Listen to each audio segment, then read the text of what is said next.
بسم اللہ الرحمن الرحیم۔ السلام علیکم عزیز طلباء، 11ویں جماعت کے اردو کے نصاب میں ایک حصہ قواعد کا بھی ہے، جس میں چند منتخب ادبی و شعری اصطلاحات شامل ہیں، جن میں تشبیہ، استعارہ، تلمیح، مطلع، مقطع، ردیف، قافیہ وغیرہ شامل ہیں۔ ان ادبی و شعری اصطلاحات میں سے آج ہم جس اصطلاح کا مطالعہ کرنے جا رہے ہیں وہ ہے تشبیہ۔ اکثر طلباء تشبیہ کے لفظ کو غلط تلفظ کے ساتھ ادا کرتے ہیں۔ بعض طلباء جو ہیں وہ تشبیہ اور بعض تشبیہ یا کے لفظوں کا استعمال کرتے ہیں، جو غلط ہے۔ صحیح تلفظ تشبیہ ہے۔ تشبیہ دراصل علم بیان کے قواعد میں سے ایک قاعدہ ہے، اور علم بیان کا تعلق جو ہے وہ شاعری کے ساتھ ہے۔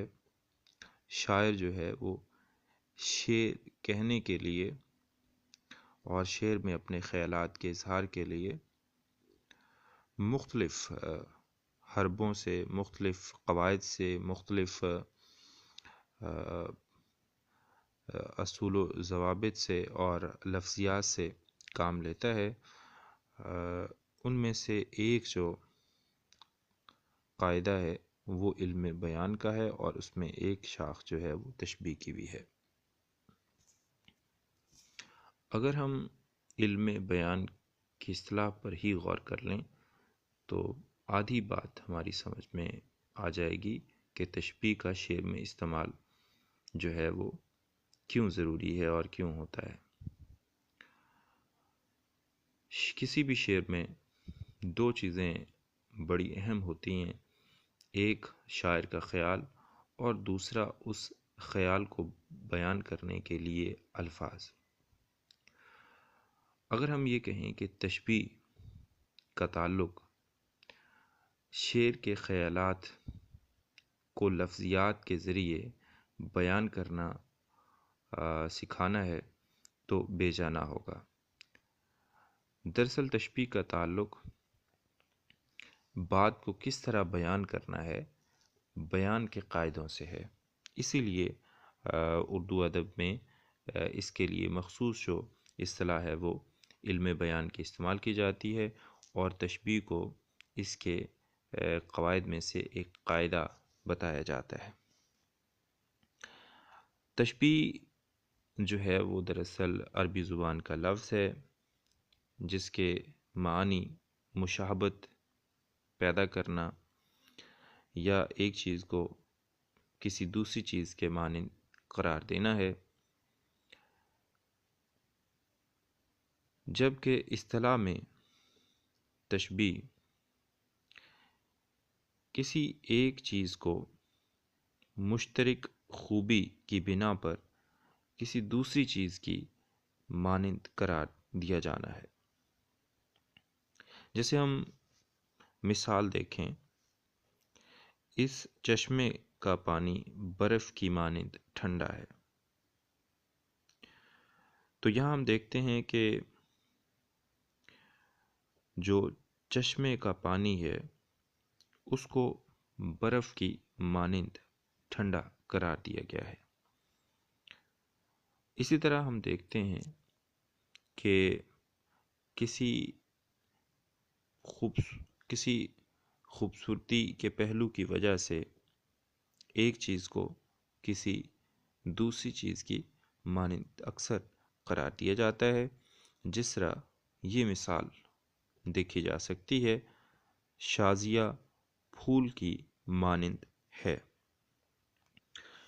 اس مثال میں شازیہ کو پھول کی مانند قرار دیا گیا ہے۔ یعنی شازیہ کو پھول کی طرح خوبصورت مانا گیا ہے۔ تشبیہ میں اسی طرح جو ہے وہ ایک چیز کو مشترک خوبی یا صفت کی بنا پر دوسری چیز جیسا قرار دے دیا جاتا ہے۔ جس طرح ہم عام روزمرہ معمولات زندگی میں اکثر یہ مثال بیان کرتے ہوئے لوگوں کو دیکھتے ہیں، جیسے ماں اپنے بیٹے کے لیے اکثر یہ کہتی ہوئی نظر آئے گی کہ میرا بیٹا تو چاند کی طرح خوبصورت ہے، یا میرا بیٹا شیر کی طرح بہادر ہے۔ تو ان مثالوں میں اگر ہم دیکھیں تو پہلی جو مثال ہے اس میں خوبصورتی، اور دوسری جو مثال ہے اس میں بہادری کی وجہ جو ہے وہ تشبیہ کے لیے آتی ہے۔ یہ تو چند نثری مثالیں تھیں، نثر سے مثالیں تھیں، نثر سے جملے تھے۔ اب ہم دیکھ لیتے ہیں اشعار میں تشبیہ کا استعمال۔ بالعموم ہم ایک جو شعر ہے وہ عام طور پر بہت زیادہ سنتے ہیں، اور اس کو ہم اکثر غلط تلفظ کے ساتھ ادا بھی کرتے ہیں۔ آج اس کا تلفظ بھی ہم ٹھیک کر لیتے ہیں، اور اس میں ہم دیکھ لیتے ہیں کہ تشبیہ کا کس طرح سے استعمال ہوا ہے۔ تو میر تقی میر کا شعر ہے: نازکی اس کے لب کی کیا کہیے، پنکھڑی ایک گلاب کی سی ہے۔ نازکی اس کے لب کی کیا کہیے، پنکھڑی ایک گلاب کی سی ہے۔ اگر ہم اس مثال میں دیکھیں تو لبوں کی نزاکت کو گلاب کے پھول کی پتیوں اور پنکھڑیوں کی نزاکت سے جو ہے وہ جوڑ دیا گیا ہے۔ لبوں کی نزاکت کو گلاب کے پھول کی پنکھڑی کی نزاکت جیسا قرار دے دیا گیا ہے۔ تو اس وجہ سے اس میں ہم دیکھتے ہیں کہ تشبیہ کا استعمال ہوا ہے۔ پھر ہم ایک اور مثال دیکھتے ہیں: شام ہی سے بجھا سا رہتا ہے، دل ہے گویا چراغ مفلس کا۔ اس شعر میں دل کے بجھنے کو چراغ کے بجھنے جیسا قرار دے دیا گیا ہے، یعنی دل کی اداسی کو چراغ کے بجھنے اور چراغ کی اداسی سے جوڑ دیا گیا ہے۔ اس شعر میں یعنی تشبیہ کا تعلق موجود ہے۔ اب ہم بات کرتے ہیں ارکان تشبیہ کی۔ تشبیہ کے 5 ارکان ہیں، جن میں سے پہلا رکن مشبہ، دوسرا مشبہ بہی، تیسرا وجہ تشبیہ جس کو ہم وجہ شبہ بھی کہہ سکتے ہیں، چوتھا حرف تشبیہ جس کو ادات تشبیہ بھی کہا جاتا ہے، اور پانچواں اور آخری جو رکن ہے وہ ہے غرض تشبیہ۔ اگر ہم پہلے رکن مشبہ کی بات کریں تو اس کی وضاحت ہم اس طرح کر سکتے ہیں کہ جس چیز کو تشبیہ دی جائے اسے مشبہ کہتے ہیں، یعنی ہم آسانی کے لیے یہ کہہ سکتے ہیں کہ جو پہلی چیز ہے جس کو دوسری چیز کے ساتھ تشبیہ دی جا رہی ہے کسی مشترک خوبی کی وجہ سے، تو وہ جو پہلی چیز ہے وہ مشبہ کہلائے گی۔ دوسرا رکن مشبہ بہی ہے۔ جس چیز سے تشبیہ دی جائے اسے مشبہ بہی کہتے ہیں۔ اب مشبہ بہی شعری مثال میں یا نثری مثال میں وہ دوسری چیز ہے جس کو پہلی چیز سے جو ہے وہ مشترک خوبی یا صفت کی بنا پر تشبیہ دی جا رہی ہے۔ اور یہ جو دو پہلے تشبیہ کے ارکان ہیں، مشبہ اور مشبہ بہی، یہ طرفین تشبیہ بھی ان کو کہا جاتا ہے۔ اب آگے چلتے ہیں، تیسرا رکن جو ہے وہ ہے وجہ تشبیہ یا وجہ شبہ۔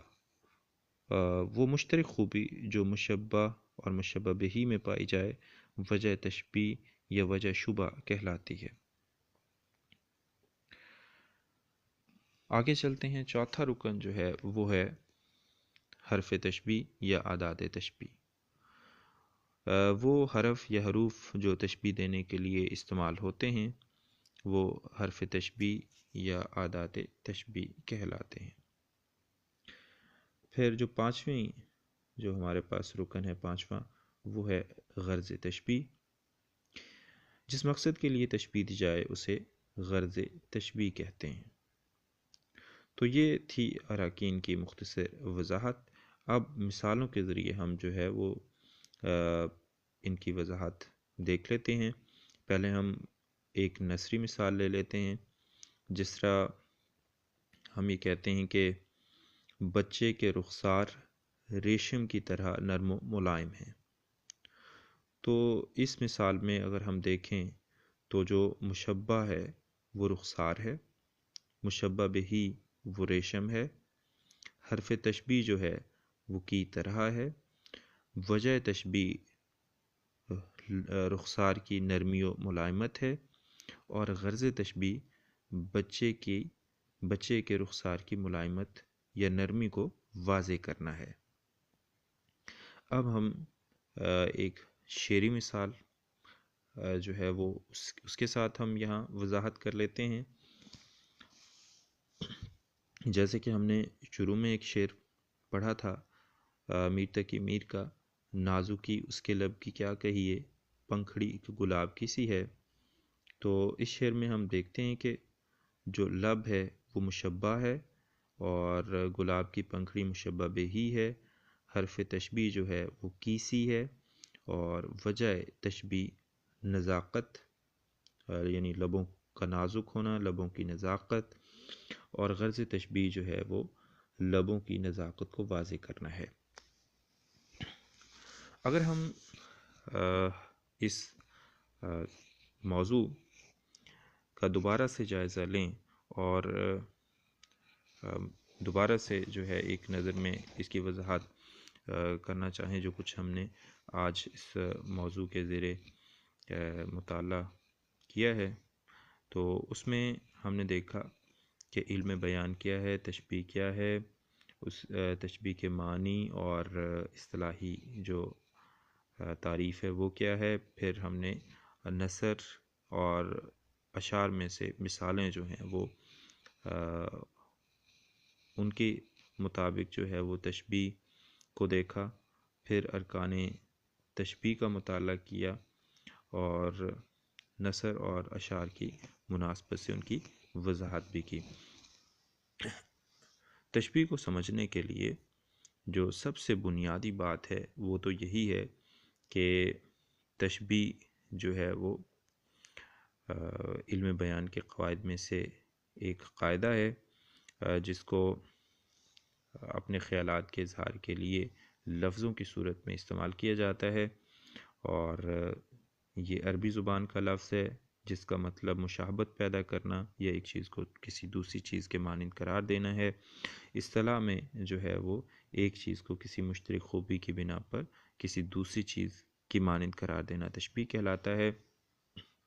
ارکان تشبیہ جو ہیں وہ 5 ہیں، مشبہ، مشبہ بہی، جن کو طرفین تشبیہ بھی کہا جاتا ہے، اور تیسرا جو رکن ہے وہ وجہ تشبیہ ہے، اس کو وجہ شبہ بھی کہا جاتا ہے۔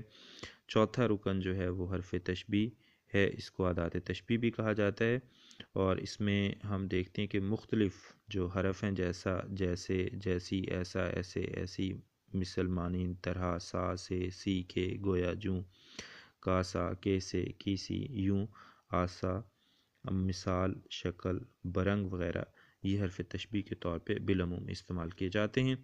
اس کے بعد غرض تشبیہ جو آخری اور 5واں رکن ہے تشبیہ کا وہ آتا ہے، اور ہم نے جتنی مثالیں دیکھی ہیں اگر ان کو ہم سامنے رکھیں تو آسانی کے ساتھ جو ہے وہ ہمیں تشبیہ کی سمجھ آ سکتی ہے۔ آخر میں جو ہے وہ ہم ایک ایک شعری اور نثری مثال جو ہے وہ اور دیکھ لیتے ہیں۔ جس طرح ایک مثال ہے نثر سے، شازیہ ناہید کی مانند ہے۔ اب اس مثال میں شازیہ کو ناہید کی مانند قرار دیا گیا ہے، جبکہ ایک دوسری مثال ہم دیکھتے ہیں، زندگی ہے یا کوئی طوفان ہے، ہم تو اس جینے کے ہاتھوں مر چلے۔ اب اس شعر میں جو زندگی ہے وہ مشبہ ہے، طوفان جو ہے وہ مشبہ بہی ہے، اور حرف تشبیہ یا وجہ تشبیہ جو ہے وہ پریشانی کی کیفیت ہے، اور غرض تشبیہ زندگی کے غموں کو، پریشانیوں کو نمایاں کرنا ہے۔ تو اس کے ساتھ ہی آج کا جو ہمارا لیکچر ہے وہ اپنے اختتام کی طرف جاتا ہے۔ طلباء سے یہ گزارش ہے کہ وہ